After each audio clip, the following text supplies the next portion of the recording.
محبت کے دعوے کرتے ہیں مگر کرکٹ میچ کے لیے جمعہ چھوڑ دیتے ہیں، کوئی ڈرامے کی قسط تکنے کے لیے خدا کے سجدے چھوڑ دیتے ہیں۔ جوانوں، چونکہ اکثریت جوانوں کی بیٹھی، آخری بات عرض کرنے لگا ہوں، ہم بھی جوان ہیں، تاجدار کائنات کے صحابی بھی جوان تھے، صحابہ میں بھی جوان صحابی تھے۔ ایک صحابی کی شادی کی پہلی رات آتی، جوان صحابی ہیں، عشاء حضور کے پیچھے پڑی، آقا جلوگر ہیں، گفتگو شروع ہو گئی، اسے یاد ہی نہیں میری شادی کی رات، چہرے مصطفیٰ تکتا جا رہا، خبر ہی نہیں گھر میں دلہن انتظار کر رہی۔ خود آقا نے فرمایا آج تیری سہاگ رات ہے، جاؤ نا۔ آقا آپ حکم دیتے ہیں تو چلا جاتا ہوں۔ چلے گئے، مدینہ پاک کا شہر ہے جوانوں، آدھی رات کا وقت، وہ جوان دلہن کے کمرے میں داخل ہوا، کنڈی لگائی اس نے، جوتے اتار کر اس کے پلنگ پہ جا بیٹھا۔ قریب تھا کہ دونوں جوان جذب آپس میں ہم کلام ہوتے، کوئی محبت بری بات کرتے۔ ادھر جوان کا ہاتھ دلہن کے گھونگھٹ کی طرف گیا کہ چہرے سے کپڑا اٹھا کر اپنی شریک زندگی سے گفتگو کا آغاز کرے۔ جوانوں غور سے سننا، شادی کی پہلی رات ہے، ابھی ہاتھ گیا گھونگھٹ کی طرف، ادھر مدینے کی گلی سے بلال حبشی کی صدا آ گئی، اے مدینے والو، تمہیں تاجدار کائنات بلا رہے ہیں۔ کیوں؟ جہاد کے لیے حکم آ گیا ہے، کل تم نے سروں پہ کفن باندھ کر مصطفیٰ کے قدموں پہ گردنیں کٹانی ہیں۔ آقا یاد کرتے ہیں، او جوان، میں تیرے عشق محمدی کے قربان جاؤں۔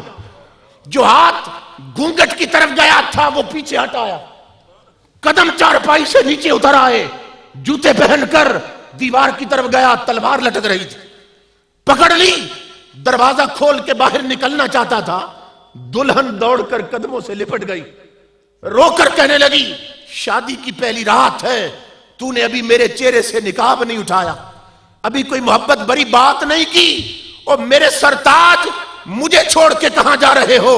جوان نے دامن جھٹک کے چھڑایا، کہا نادان لڑکی، مجھے نہ روک، اس لیے کہ مجھے میرے سرتاج نے بلایا ہے۔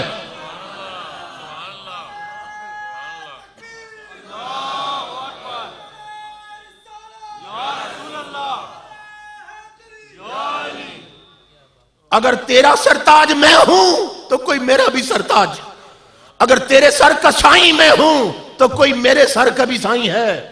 مجھے میرے آقا نے یاد کیا۔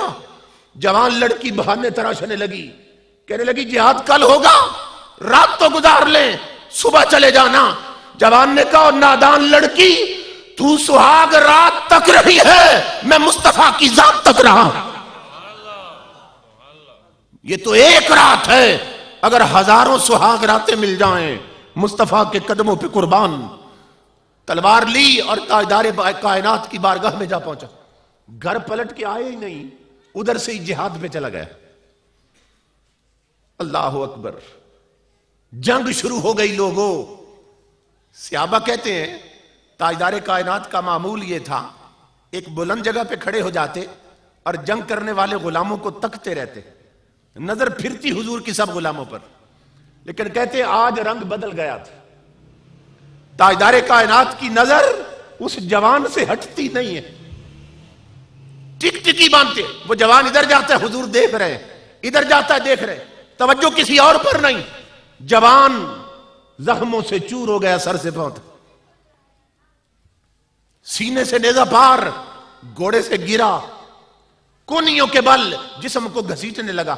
صحابی قریب آ گئے، کہنے لگے جوان پیاس لگی ہے، پانی پلا دے، بھوک ہے تو منہ میں کھجوریں ڈال دے۔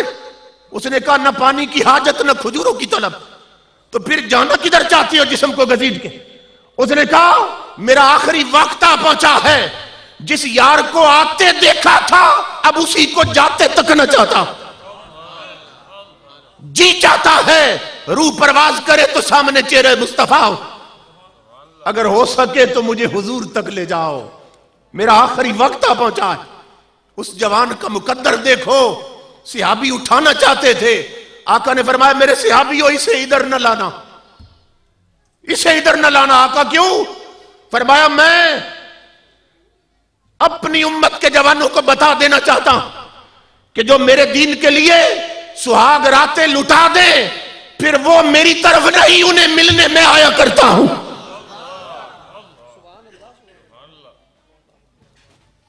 اسے نہ لانا، میں اس کی طرف آتا ہوں۔ تاجدار کائنات دوڑ کر اس کے پاس گئے، اس کا سر حضور نے جھولی میں رکھ لیا، اپنی کملی سے چہرے کا گرد و غبار صاف کیا، زلفوں میں انگلیاں پھیرنے لگے۔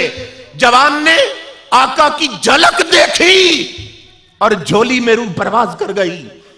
صحابی کہتے ہیں تاجدار کائنات کی آنکھوں میں آنسو اور ہونٹوں پہ ہنسی، یہ دو متضاد چیزیں تھیں۔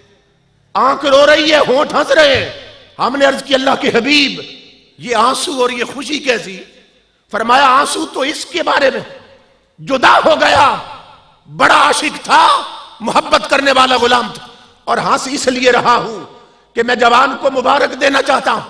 جوان تو نے بڑے فائدے کا سودا کیا کہ مصطفیٰ کی آنکھیں دیکھ رہی ہیں کہ تو نے دنیا کی ایک عورت تو چھوڑی ہے مگر 70 حوریں تیرے استقبال کو اتر آئی ہیں۔ جنت کی 70 حوروں سے اللہ نے اس کا نکاح کر دیا۔ تو جو تاجدار کائنات کے غلام بن جائیں وہ بڑی سے بڑی قربانی سے دریغ نہیں کرتے۔ ہے تجھ کو بدلنا تو ہے اب وقت بدل جا، اے بحر عمیق اپنے کناروں سے اچھل جا، غافل تجھے پا کر لے آئے ہیں پھر جال۔ یہ وی سی ڈی، یہ وی سی آر، یہ انڈیا کی فلمیں، یہ بی پی، یہ ننگا ماحول، غافل تجھے پا کر لے آئے ہیں پھر جال۔ یہ تیرے ایمان کے لٹیرے ہیں، تیرا ایمان ختم کرنا چاہتے ہیں۔ غافل تجھے پا کر لے آئے ہیں پھر جال، تو باز بلبل نہیں بستان سے نکل جا۔ باطل سے نہ ڈر، جنگ کے میدان میں اتر جا، رکھ حق پہ نظر ماہو سریا سے گزر جا۔ کی تجھ کو حسین ابن علی نے یہ وصیت، مرنا ہے تو ڈر موت سے، جینا ہے تو مر جا۔ تقدیر الہی کے نوشتے بھی وہی ہیں، اللہ بھی وہی، اس کے فرشتے بھی وہی ہیں۔ اتریں گے ملائک تیری امداد کو اب بھی، گر ذات خدا سے تیرے رشتے بھی وہی ہیں۔ جوانو آخری پیغام ہے، لذت عشق نبی دل میں بسائے رکھنا، یہ خزانہ ہے لٹیروں سے بچائے رکھنا۔